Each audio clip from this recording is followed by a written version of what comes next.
Hi, welcome to the channel, and thank you very much for all the support you guys have given me over the last few weeks. It's a very slowly growing channel, but one day I'm going to get financial independence off of this, and I'm unemployed at the moment, so thank you very much for hitting subscribe. It really means a lot to me in the long run.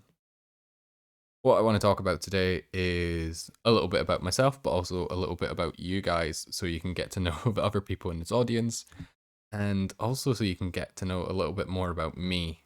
How I'm going to be doing this, I'm just going to be chatting through some things, and I'll be explaining more about the why as we go along. So, racking back to what we're going to be doing is before 2020, I've had a lot of weird jobs, but I think the easiest way of explaining it was I really wanted people to enjoy being outside and love being outside. So I taught people to make fires, I taught people to shoot bows and arrows, I got to take people to the beach for the first time that had never been down there. I love being outside and teaching that and sharing that experience with people. With the collapse of my outdoor activity industry, it's kind of made it a little bit more difficult, and it's made my path a little bit more unsure. So I had to work as a lifeguard for a while, which I loved. I love working, but it was not the environment for me. I did not enjoy the seniors that I was working with, shall we say. So that's why I'm doing this. I'm trying to make a go of it by genuinely encouraging you guys to do something that you might not have thought you could do, such as exercise for 50 days without a day off. I'm at risk of injury, but that is not going to stop me because that kind of comes into how I am as a person. I'm one of the most stubborn people you will ever meet. And through my experiences with working with people, I've found that literally every age of person, you can say an age, I've worked with someone, I've put them at the top of a high tower and then told them to jump off with ropes. And I've told them to climb up stuff. I've told people to have to go down into dark caves. And I just loved the genuine experience. And it's really hard to put into words how meaningful my job was to me. I absolutely adored it. And I know so many people and have met so many people that have gone to university and hate their jobs. They hate their lives. And I would wake up every day and I wouldn't go like, oh, how lucky am I? I'd just go like, oh, I'm looking forward to work. I'm looking forward to meeting new people, chatting to people. And it wasn't working in a shop and where you're just giving someone a punnet of strawberries or something. Like you were giving people genuine experiences that would change them for the rest of their life. Like having kids come up to me and say like, "Oh, I'm no longer scared of heights because of your genuine enthusiasm and passion." Because I've been climbing my whole life. Like I know exactly why people are scared of climbing and why they don't believe they can climb. Because I've been through that. I know. I know what I know, but I also know what I don't know.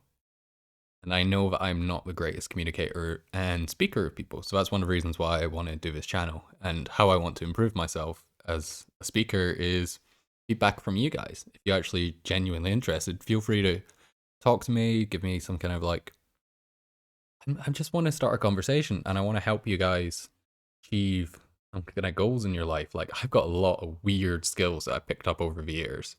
And that's why I really want to do this. That's why I want this channel to be not a success, because to me, as long as I change one person positively, I don't care if thousands of people do not mind or don't even like me. I only need one win for me to feel like I have won.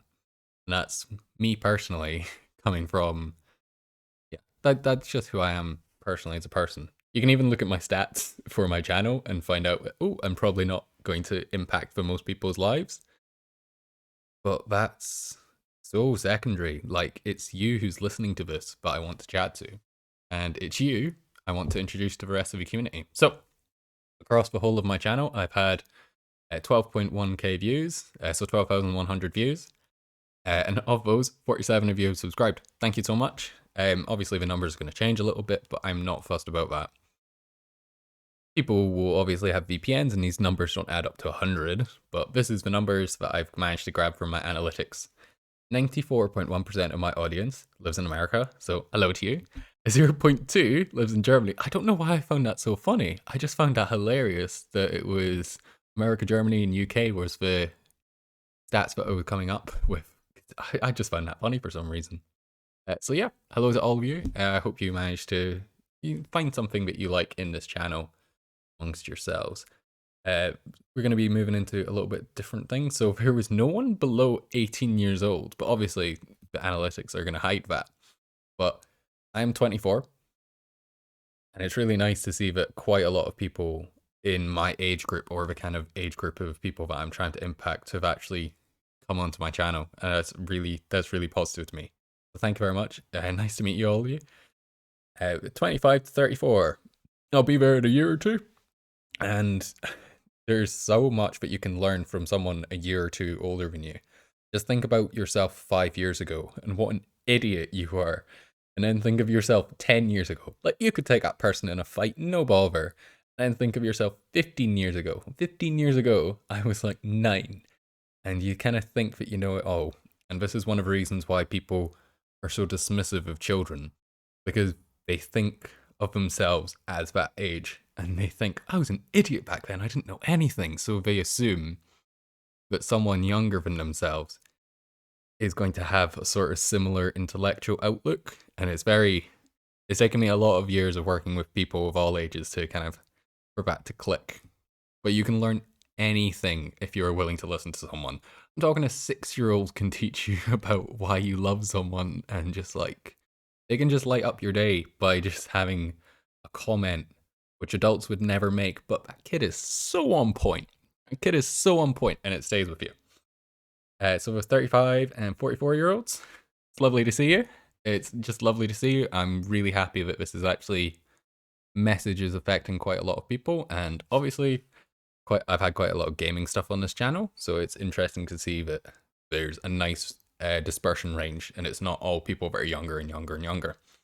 But it also kind of speaks to people that are really young probably aren't going to pay attention or listen to me, because I wasn't a very popular person, so I don't speak like a popular person.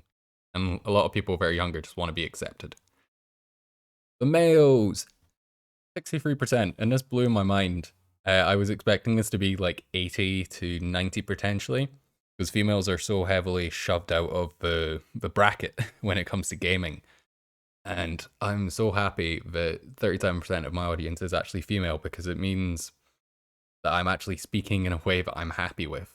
If I was only speaking in a masculine manner, it would only attract males, and I wouldn't be as likely to have women listen to me. I think having a wide range of information around you is one of the best things possible. And yeah, I think the only thing that I really want to go in from here is showing off this game of Rocket League and having a little bit of chat about more about flow state. And this is me stubborn. This is my stubbornness. So after 40 seconds, my teammate ended up leaving the match. I do not grudge him against it whatsoever. I think if you're having a bad time, you should always make sure you are able to take yourself out of a situation. Even if other people disagree, you have to do what is good for yourself. So I don't know this guy's reasons, but I've got absolutely nothing against him for forfeiting. All that happened was in my head, it went, oh, it's on. It is on. Well, I said, a lot more sweary things out loud verbally, but YouTube and all that. And he's gone. So now it is a 2-1 in ranked. This was where my brain really just went, okay, I'm thinking, I'm just going to act and react, and I'm going to beat these guys. I had no illusions that I was going to lose whatsoever. I wanted to play for time and space, and I didn't have to think about any of it.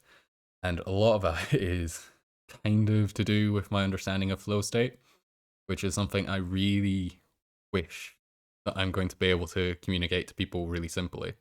Because any smart idiot can make something more complicated, but it takes a real good understanding of the subject to be able to explain it to someone in a simple manner. The best way that you can explain something is if a 10-year-old can draw it or recite it from memory with no cues from you. If anything is too complicated, it's going to get lost. I think law and eyewitness accounts is a really good testimony to how bad we are at actually perceiving the world. And what a nice cut. And it's really interesting to see that everyone thinks they're right until they're proven wrong. And then they're like, oh yeah, I knew I was wrong. I'm like, oh, I had a feeling. It's called hindsight bias or survivor's bias. Gang of words. But yeah. Oh. Oh, I'll talk a little bit more about the fact that I exercised for 50 days without having a day off. I did it because I wanted to. I actually want to get to 100, so I'm not going to allow my body to. I'm not going to allow my body to give up until I've gotten to my target. And this kind of shows. This game actually shows my mentality, I think, of when you are doing something that you genuinely love and have a belief in, you're going to do better. You just are. I have a genuine belief that me doing the One Punch Man challenge, the actual One Punch Man challenge for 3 years, is going to have a real good benefit to the community that I want to have an impact on, and that's gamers. I want to encourage people to go outside. I want to show people that their body is way more capable of things than they expect. I'm going to do that in a couple of ways. I'm going to get to #1 in Rocket League. This is probably going to take a few years to do. This is the first game I've played online ever. I grew up without the internet, which I'm so thankful for. I'm so thankful for. I would have struggled super heavily if I'd had to have an entire childhood on, like, oh my god. No, I would not have done well. But the internet is an incredibly powerful piece of technology, and the more I can kind of get my head around this and get comfortable with teaching on it, the more effective I'm going to be. I'm obviously a little bit nervous about showing my face. I don't even know why I'm nervous about showing my face. It's just I'm not too comfortable with the internet in general. So I'm not going to do lots of things with my face involved. But I do want to work out what makes a viral video go viral. And I want to be able to try and teach that to someone in a clear manner so that they're able to do that if they want to. Because if I can work out how to get, I don't know, a certain number of subscribers and a certain number of views on my videos consistently, I'm not baiting people in. I'm wanting to provide information, and I want to provide information that they want. I think that's one of the biggest things that people misunderstand, is they always think that the onus is on the student to learn. The student chooses the teacher. The teacher doesn't choose who they get to teach. They just turn up and they have to teach someone. Really, really good ones, or is when there are really good relationships between a student and a teacher, when there's an effective relationship between both of them and they're both learning off each other. And so tricky to explain to someone that hasn't been a teacher, but like, you can't force someone to learn something. You just can't. They might break down after a certain while because of your teaching style, but you can't force someone to learn something. And if you want to learn how to get into a sort of comfortable mentality of flow, you're gonna need to try and learn it yourself. Like, looking online is all fantastic and all, but it's like growing a plant. If you want a plant to grow, you have to provide all the right conditions. You can't just keep watering it. You can't just keep giving it plant food. You can't just give it lots of sunlight. You need to make sure that all of the elements are there in the right proportions. So with me, I research for around an hour or two a day, just random stuff that I'm interested in. I make sure that I try and do something which activates different parts of my brain, because we all run on the same battery. We all have the same shelf life. So it's important that we have an understanding that the body acts as a whole. So if you're doing the same movement day after day, you're only going to be wiring your brain to do certain things. And if you get sad at the end of the day, that's okay. That's completely okay. But I think something that has been a real big impact on my life is I don't exercise my body, I exercise my brain. And it's so dumb to think about this, but I will actively change the focus of my eyes, so I'm looking at wide things, narrow things, far things, near things. I will change my routine if I'm unhappy with it at all, because I feel that it's not using parts of my brain. I used to really love reading, but I haven't read properly in ages. But just find a routine. it works out your brain in a way that keeps you happy. I think that's a real good way of doing it. My brain is pretty chill and happy. My brain's pretty chill and happy, but that doesn't mean it's like that all the days. And that's something I'm going to get used to and I'm going to get over eventually. But that's a mentality of a climber. That's a different thing. That's another day. But anyway, I'm a very rambly teacher, and just thank you very much for all the subscribers. All 47 of you. You mean a lot to me. I hope that I'm able to impact just one of you listening to this. And yeah, that's all I want, just to help change one of you. And if you're listening to that, that person can be you. All you need to do is get out there and train. You got it.